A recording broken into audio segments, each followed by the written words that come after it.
মই ডিপ্লুৰঞ্জন শৰ্মাক অন্তৰৰ গভীৰতম কোণৰ পৰা ধন্যবাদ জনাম কাৰণ মই নিজে জানিছিলো যে সামগুৰিত মই জিকুৱাব নোৱাৰো জিকে যদি জিকিব জিকাৰ জিতু গোস্বামীৰ বাদে কোনেও মনত ভাবা নাছিল যে এইটো সমষ্টি জিকিব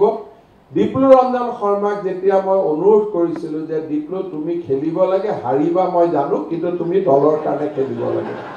তেওঁ তৎকালীনভাৱে মোক কৈছিলে দাদা আপুনি যেতিয়া কৈছে মই খেলিম অৰ্থাৎ এনে ধৰণৰ কাৰ্যকৰ্তা আমাৰ সকলোৰে বাবে গৌৰৱ ভাৰতীয় জনতা পাৰ্টিৰ মাজতে এনেকুৱা কাৰ্যকৰ্তা আছে আৰু সেইবাবে আমাৰ দলটো ব্যতিক্ৰম আমাক কোৱা হয় পাৰ্টি উইথ এ ডিফাৰেন্স বিহালী সমষ্টিত অপৰাজিতাই কলে যে এইটো বহুত চৰ্চিত আছিল মোৰ দৃষ্টিত বিহালী সমষ্টি এটা কাৰণেই চৰ্চিত আছিল যে তাত ভাৰতীয় জনতা পাৰ্টিয়ে চাহ বাগিচাৰ চকীদাৰৰ ল'ৰা এজনক প্ৰাৰ্থিত্ব দিছিল তাৰ বাদে বিহালীৰ নিৰ্বাচনৰ আন কি বিশেষত্ব আছিল মই নাজানো এটা বিশেষত্ব আছিল যে ভাৰতীয় জনতা পাৰ্টিয়ে চাহ বাগিচাৰ লাইনত থকা চকীদাৰৰ ল'ৰা এজনকো টিকট দিব সাহস কৰে আৰু সেই চাহ বাগিচাৰ চকীদাৰৰ ল'ৰাজন জিকিবনে নাই এই নিৰ্বাচনত যদি বিহালীৰ একমাত্ৰ বিশেষত্ব আছিল সেইটোৱে বিশেষত্ব আছিল কাৰোবাৰ দুখন হোটেল আছিল কোনোবা ভাল ব্যৱসায় কৰিছিল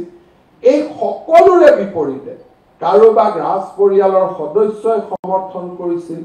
ভাৰতীয় জনতা পাৰ্টিয়ে কাক সমৰ্থন কৰিছিল চাহ বাগিচাৰ চকীদাৰ যোনে দিগন্ত ঘাটোৱাৰক আজিও নাজানে তেওঁ দেউতাকে নিজে চাহ বাগিচাৰ চকীদাৰ আছিল আৰু বাগিচাৰ লাইনত দিগন্ত ঘাটোৱাৰৰ জন্ম আৰু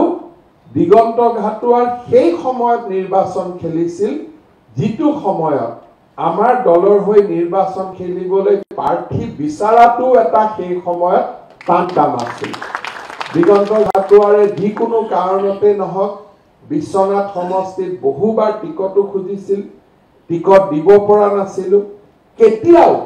দলক বিৰোধিতা কৰাৰ এটা উদাহৰণো তেওঁ আমাক কেতিয়াও দাঙি ধৰা নাছিল টিকট পোৱাৰ পিছত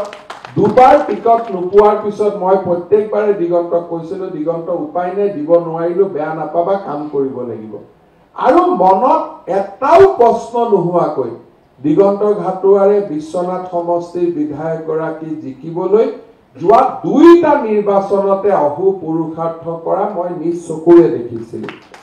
ডিপ্লুৰঞ্জন শৰ্মাৰ দৰে দিগন্ত ঘাটোৱাৰ এটা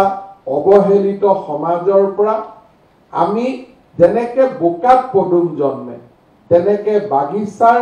লাইনৰ পৰা আজি আমি এজন বিধায়ক কৰিব পাৰিছো ভাৰতীয় জনতা পাৰ্টিৰ বাবে